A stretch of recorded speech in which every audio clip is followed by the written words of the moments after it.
Gold trusted gold buyers మీరు తాకట్టు పెట్టిన బంగారాన్ని విడిపించి ఈ రోజు ఉన్న మార్కెట్ ధరకు కొనబడను.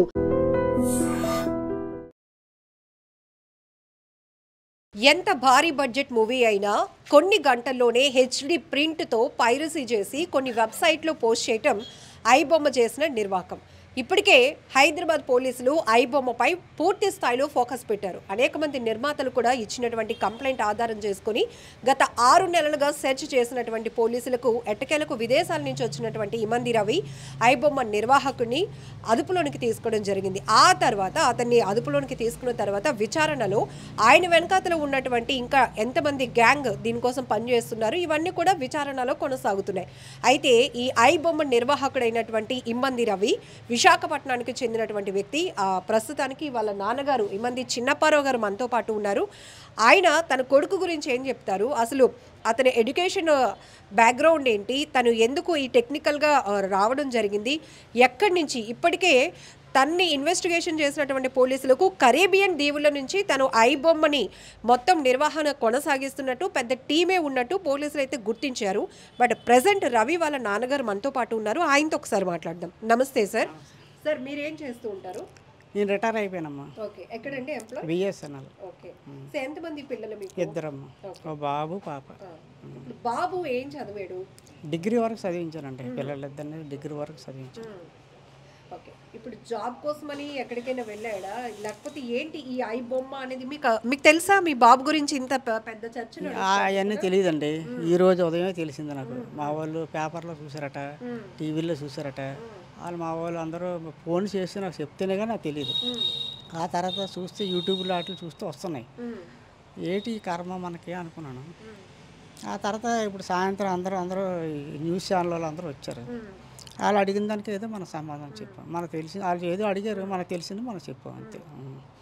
అంటే తను జాబ్ పర్పస్కి ఊరు వెళ్ళాడా, లేకపోతే ఇక్కడ ఉండే మీకు దగ్గర? లేదండి, జాబ్ ఏం గవర్నమెంట్ జాబ్ ఏం కాదు, ప్రైవేట్గా ఏదో వర్క్ నేర్చుకుంటూ వాళ్ళ ఫ్రెండ్స్ని ఎవరినో పట్టుకొని ఏదో వర్క్ నేర్చుకుంటూ మేము మా కొన్ని కుటుంబంలో కొన్ని సమస్యలు వచ్చాయి.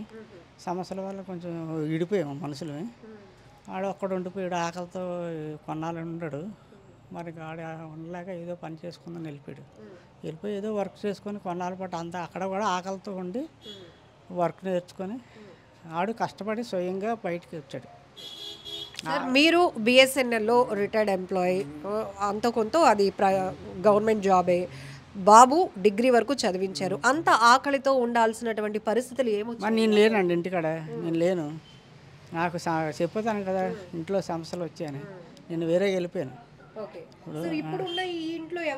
నేను ఆ ఇల్లు అద్దెకి ఇచ్చామమ్మా. అద్దెకి ఇచ్చి ఇంకో దగ్గరికి వెళ్ళిపోయాము. మళ్ళీ ఆ తర్వాత మళ్ళీ ఇక్కడికే వచ్చాము. తర్వాత నేను నా మటుకు నేను మీతో కలిసి ఉండను అని వేరే వెళ్ళిపోయాను. వేరే వెళ్ళిపోతే ఇంకా అందరూ ఎవరి మట్టుకు విడివిడిగా అయిపోయాం. నలుగురు అయిపోయేసరికి ఆడు మనసు తిరిగి ఆడు ఆకలితో ఎన్నాళ్ళు ఉంటాడు. ఆడేదో ఆడి దారి ఏదో ఎత్తుక్కున్నాడు.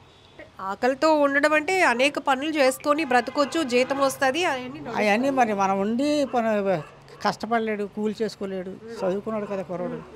మరి మనమా ఉద్యోగాలు ఇప్పించలేము.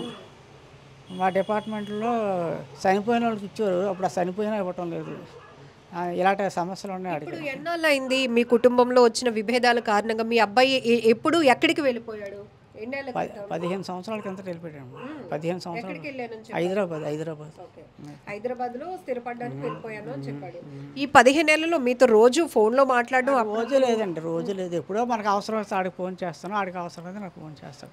ఏదైనా మాట్లాడాలనుకుంటే ఏదైనా చిన్న మాట, చిన్న మొక్క ఏదైనా అంతే, ఇంకేం. ఇప్పుడు మీ బాబు అరెస్ట్ అయ్యాడు అన్న విషయం, మీ బాబు కోసం 6 నెలల నుంచి హైదరాబాద్ పోలీసులు వెతుకుతున్నారు అన్న విషయం మీకు చెప్తాను కదా, ఇప్పుడు చెప్పాను కదా. ఇప్పుడు తెల్లవారు మా వాళ్ళు అందరూ చెప్తేనే తెలిసింది నాకు, అంతవరకు నాకు తెలియదు.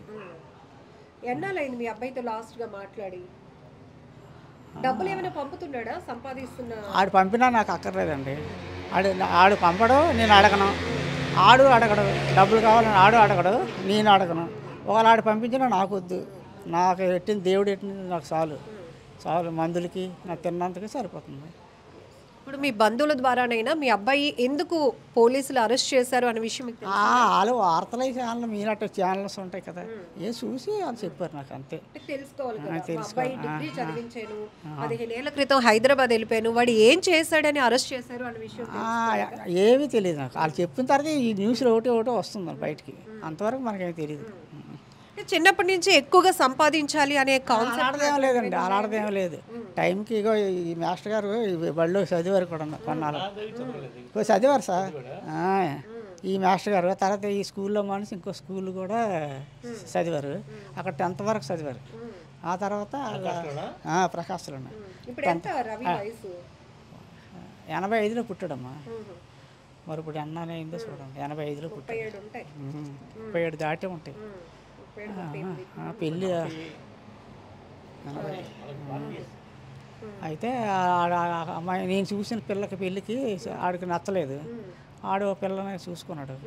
సరే అయితే నువ్వు నచ్చిన పిల్లని చేస్తాను అనేసి మా పెద్దలు, మా మామయ్యలు, మేనత్తలు, మా అన్నయ్య, మా వదినలు వీళ్ళందరం తీసుకుని వెళ్ళాము. నిశ్చితార్థం చేసాము, మళ్ళీ వచ్చేసాము. మళ్ళీ పెళ్ళికి ముహూర్తాలు వాళ్ళే పెట్టేశారు. పెట్టిస్తే వెళ్ళాము. పెళ్ళి అయిపోయిన తర్వాత నాకు తెలిసిన వాళ్ళు, నాకు కావాల్సిన వాళ్ళు తీసుకెళ్ళాను. పెళ్ళి అయిపోయిన తర్వాత వచ్చేసాం. అంతవరకే మనకి. మీరు చూసిన అమ్మాయి నచ్చలేదు అని ఈ కోపం కూడా మీ మీద ఉందా?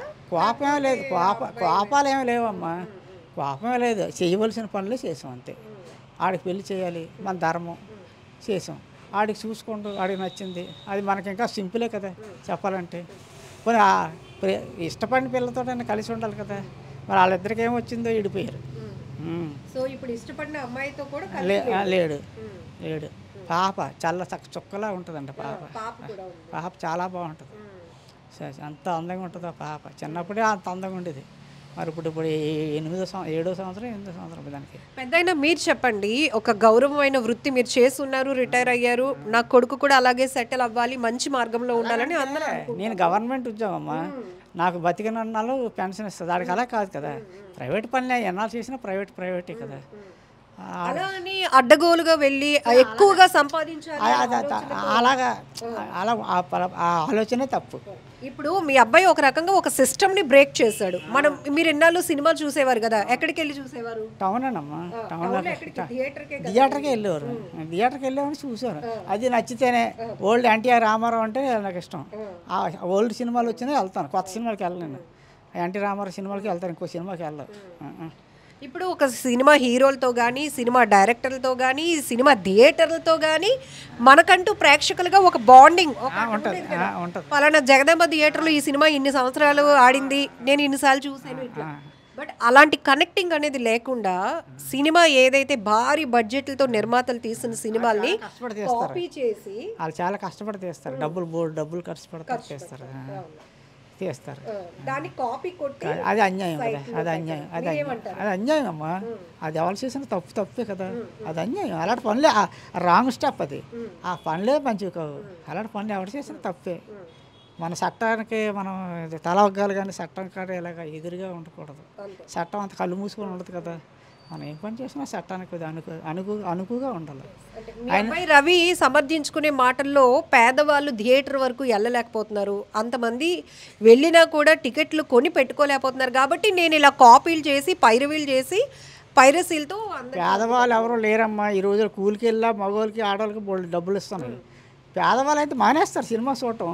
మన చిన్నప్పుడు సినిమాకి వెళ్ళేవారు అంటే, మాకు అక్కడ 10 పైసలు ఉంటే కావు. సినిమాకి వెళ్ళేవారు అంటే నోరు పూసుకొని ఇంట్లోనే ఉండేవారు. వ్యవసాయం చేసుకొని వ్యవసాయం పనిలోకి పిలిస్తే వ్యవసాయంలోకి వెళ్ళి పనులు చేసేవారు. మాకు సినిమాలో వెళ్ళేవారు అంటే, మనకు జరగనప్పుడు నోరు మూసి ఊరుకోలేమే. మనకు అది కావాలి, ఏమైనా కావాలంటే వస్తుంది రాదు కదా. మనకు ఉన్న దాంట్లోనే మనం చేసుకోవాలి. మన తలకు తగ్గ టోపీ వేసుకోవాలి. మన చిన్న తలకాయ ఇంత తేప వేసుకుంటే ఉండదు కదా. ఆ ఆశ కూడా అది మంచిది కాదు. ఆ ఆశే మంచిది కాదు. ఆశనే మొదట్లోనే కత్తిరించేయాలి. అది తప్పు నాకు. ఇప్పటికీ కూడా చిన్నప్పుడు సినిమాకి రూపాయి ఉంటే చాలు, నాకు సినిమాకి వెళ్ళి వచ్చేయచ్చు. ఆ రూపాయి ఎలా వస్తుంది? ఆ రూపాయి లేదు అంతే. మా ఊరు మొన్నటి వరకు బాగా పల్లెటూరులో ఉండేది, ఇప్పుడు పట్టణం అయిపోయింది. ఇదంతా మా వ్యవసాయాలు, భూములను. ఇప్పుడు భూముల్లో ఉన్నట్టు అన్ని హాస్పిటల్స్ వస్తాయి. ఇప్పుడు మీ అబ్బాయి తను చేసిన పనిని సమర్థించుకోవడానికి చెప్తున్న మాటను మీరు ఖండిస్తున్నారా? తండ్రి ఆడేం చెప్పడో నాకు తెలియదు. ఇప్పుడు నేను మీకు చెప్పాను కదా, పేదవాళ్ళు సినిమా చూడలేకపోతున్నారు, అందుకే నేను వెబ్సైట్లో నేను వినలేదు. కానీ ఆ మాటే తప్పు. నేను నేను పొడి చేస్తాను చంపేస్తాను అది న్యాయం. నువ్వు తిన్నందుకే నీకు అన్నం లేదు కాబట్టి పొడి చేశానంటే అది ఎలా ఉంటుంది? చచ్చిపోతే అన్నం తినక్కర్లేదు కదా, నేను చంపేస్తానంటే ఎలా ఉంటుంది? తప్పు అలా తప్పు. మీరు అన్నారు ఒక మాట, తండ్రిగా మీ బాధ మాకు అర్థమవుతోంది. అంటే అతను డిగ్రీ చదివాడు, నేను జాబ్ చేస్తున్నాను, అయినా కూడా చిన్న విభేదాల వల్ల దూరం అయిపోయాడు. ఎన్నాళ్ళు ఆకలితో ఉంటాడు, నాకంటూ ఒక ఎంప్లాయీని కాబట్టి నేను బతుకుతున్నాను, నా కొడుకు అవకాశం లేదని. బట్ మీ కొడుకు అకౌంట్లో 3 కోట్ల రూపాయలు ఫ్రీజ్ చేశారు పోలీసులు. ఇది నమ్మసక్యంగా మీరు చెప్తేనే నాకు మైండ్ బ్లాంక్ అయిపోతుంది. రూపాయలు మరి అదే ఊహకి అందలేని మాట నాకు. మరి మీరే కాదు, మీకంటే 3 మంది ముందు వచ్చారు విలేకరులు, వాళ్ళందరికీ అది చెప్పారు. నాకు ఊహ అందని మాట అది. మరి మన తాతలే మహారాజులు కారు, మన రాజులు కారు, ప్యాలెస్లు లేవు, కోట్లాది వందలాది ఎకరాల భూములు లేవు. మరి అలాగని తిన్నందుకు ఇబ్బంది లేదు. గంటన్నం సూడాంబులు అన్నీ తాగి ఆకలితో అప్పుడు లేవు.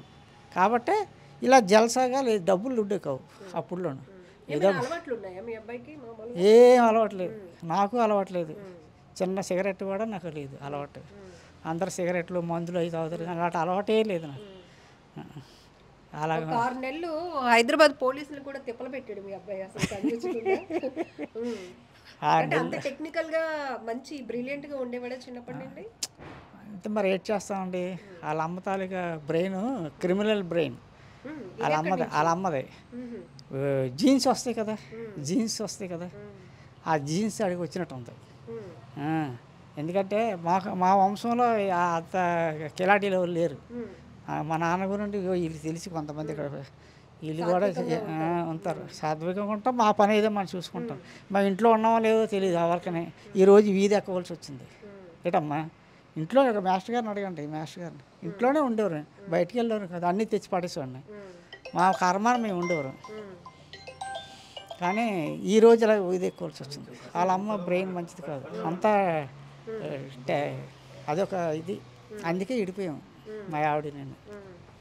అంటే ఆమె ఆలోచన అట్లా అంత మా ఆలోచన అలా ఉంటుంది. అంత వ్యతిరేకమైన పనులు. జుత్తుకేస్తే వాళ్ళకి మెడకేస్తే జుత్తుకి. కూరని తిండి కూరని బట్ట ఇట్టానమ్మ నేను. అయినా సరే ఆవిడ డ్యూటీకి వెళ్తుంటే తలుపులు తాళాలు వేసేది, డ్యూటీ నుంచి వచ్చేసింది తలుపులు తాళాలు వేసేది. ఇవన్నీ పెద్ద మనుషులు చెప్పాను. ఎవరైనా అలా చేస్తారా? నిన్ను ఎక్కడంటే దూరంగా అడవుల్లోకి ట్రాన్స్ఫర్ చేసేస్తే బాగుండు, మళ్ళీ ఎక్కడే వచ్చావు ట్రాన్స్ఫర్ అయ్యి అని అలాగోలని అంటారు. ఇలాంటి బాధలన్నీ రకరకాల బాధలు, చాలా బాధలు పెట్టింది. అవన్నీ చెప్పాను మా వాళ్ళకి. నిజంగా ప్రస్తుతం ఉన్నటువంటి సమాజం దేనికి ప్రయారిటీ ఇస్తుంది? ఆర్థిక సంబంధాల చుట్టూ మాత్రమే తిరుగుతుంది. మళ్ళీ ఎన్నికలంగానే చాలా విరక్తి కలుగుతాను. మంచి అనిపిస్తుంది కదా, లేడీస్ కూడా ఛాలెంజింగ్ జాబ్స్ చేసినప్పుడు చాలా బాగుంటది. ట్రాఫిక్ అసిస్టెంట్స్ గా నియమించిన ట్రాన్స్జెండర్స్ అందరితో సాల్యూట్ చేయించుకుంటున్నారు. ఫుడ్ డెలివరీ ఇవ్వటానికి వెళ్ళినటువంటి డెలివరీ బాయ్ అనిల్ పై కళ్ళ ముందు